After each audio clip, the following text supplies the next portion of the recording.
नमस्कार, मी रंजिता माझ्या यूट्यूब चॅनलवर तुम्हा सर्वांचे खूप खूप स्वागत करते। चला तर आज बनवूया अगदी झटपट तर्रीदार भरली वांगी। भरली वांगी आपण कुकरमध्ये बनवणार आहोत। अगदी 10 मिनिटात बनतात। टिफिनसाठी बनवू शकता, घरी खाण्यासाठी बनवू शकता, अगदी झटपट बनतात। चला तर रेसिपी सुरू करूयात। इथे मी पाव किलो वांगी घेतले। वांगे 2 वेळा धुवून घ्यायचे। एका कटोऱ्यात पाणी घ्यायचं, त्याच्यामध्ये थोडंसं मीठ टाकायचं। वांग्याला काटे असतात ते अशा पद्धतीने काढून टाकायचे। संपूर्ण वांग्याचे काटे अशा पद्धतीने काढून घ्यायचे। वांग्याला थोडंसं देठ ठेवायचं, बाकी असलेलं कापून घ्यायचं। अशाच पद्धतीने बाकी असलेल्या वांग्याचे पण काटे काढून घ्यायचे, देठ कट करून घ्यायचे। वांग्याला अशा पद्धतीने कट मारून घ्यायचे। एका वांग्याचे 4 भाग करायचे। कट मारून झाल्यानंतर अशा पद्धतीने किडलेले तर नाही, सडलेले तर नाही वांगे चेक करून घ्यायचे। कधी कधी वांग्यांमध्ये अड्या पण असतात आणि सगळेच वांगे अशा पद्धतीने कट मारून घ्यायचे।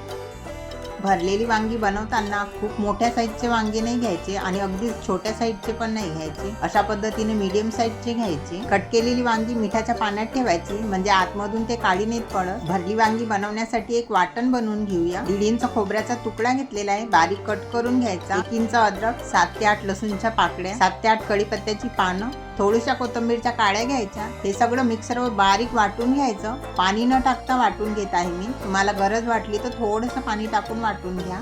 अशा पद्धतीनं बारीक वाटून घ्यायचं। गॅसवर कुकर ठेवला। कुकरमध्ये 2 टेबलस्पून तेल टाकायचं। तेल छान गरम झाल्यानंतर अर्धा चम्मच मोहरी टाकायची। मोहरी छान तळतळल्यानंतर अर्धा चम्मच जिरं टाकायचं। वाटलेलं वाटण टाकायचं। मीडियम गॅसवर 2 मिनिट छान हे परतून घ्यायचं। खोबरं आपण कच्चच वाटलेलं आहे, तर 2 मिनिटं छान असं परतून घ्यायचं आणि सर्वात आधी तेलामध्ये वाटलेला मसालाच टाकायचा। मसाला छान परतल्यानंतर बारीक कट केलेला एक कांदा टाकायचा। कांदा छान परतून घ्यायचा। कांदा छान सॉफ्ट होईपर्यंत छान असा परतून घ्यायचा। एक टोमॅटो कट करून टाकायचा। टोमॅटो पण छान असा परतून घ्यायचा। टोमॅटो सॉफ्ट झाल्यानंतर काही खडे मसाले टाकायचे। 1 चम्मच लाल तिखट, अर्धा चम्मच जिरं पावडर, पाव चम्मच हळद, अर्धा चम्मच कांदा लसूण मसाला, अर्धा चम्मच गरम मसाला, हे सगळं मिक्स करून घ्यायचं। मिनिटभर छान असं तेलावर परतून घ्यायचं। व्हिडिओ आवडला तर लाईक नक्की करा आणि चॅनलवर नवीन असाल तर चॅनलला सबस्क्राईब पण नक्की करा। 2 ते 3 चम्मच पाणी टाकायचं। मसाला छान मिक्स करून घ्यायचा। मसाल्याला तेल सुटेपर्यंत छान असा शिजवून घ्यायचा। आपल्या चॅनलवर दररोज लागणाऱ्या भाज्या, टिफिनसाठी झटपट बनणाऱ्या भाज्या असे भरपूर व्हिडिओज आहेत। व्हिडिओची प्लेलिस्ट डिस्क्रिप्शन बॉक्समध्ये दिलेली आहे, तेही व्हिडिओ नक्की बघा। मसाला पण शिजलेला आहे, तेल पण छान असं सुटलेलं आहे मसाल्याला। कट केलेले वांगे टाकायचे। वांग्यामध्ये मसाले छान परतून घ्यायचे। हलकासा वांग्याचा रंग बदलेपर्यंत परतून घ्यायचे।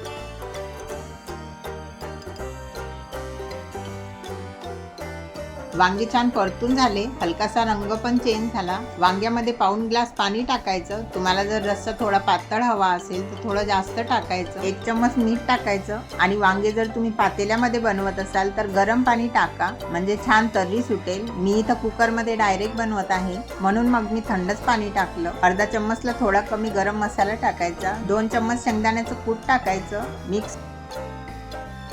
मिक्स करून घ्यायचं। कुकर बंद करायचा।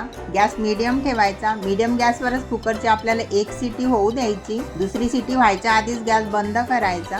कुकर थंड होऊ द्यायचा। कुकरमधली हवा आपल्याप बाहेर निघू द्यायची। कुकरची शिटी उचलून जर तुम्ही हवा बाहेर काढली तर मग वांगी शिजणार नाही। कुकर थंड झालेला आहे। कुकरचं झाकण खोलायचं। बघू शकता किती छान मस्त चमचमीत भरले वांगे तयार आहेत। बघू शकता वांगी पण छान शिजले। जास्त शिट्ट्या होऊ दिल्या तर वांगी खूप गाय शिजतात आणि मग ती भरली वांगी नाही, वांग्याचं भरीत होऊन जाते। अशा पद्धतीने झटपट भरली वांगी तुम्ही टिफिनसाठी पण बनवू शकता। खूप टेस्टी होतात। दिसायलाही बघू शकता तुम्ही किती छान दिसतंय भाजी। आमच्या घरी तर सर्वांनाच भरली वांगी खूप आवडतात आणि मला भरली वांगी आणि भाकरी खूप आवडते। कुणाकुणाला भरली वांगी खूप आवडतात कमेंट करून नक्की सांगा।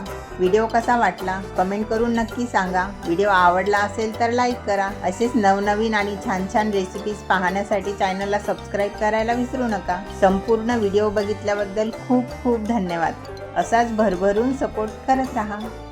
थँक्यू।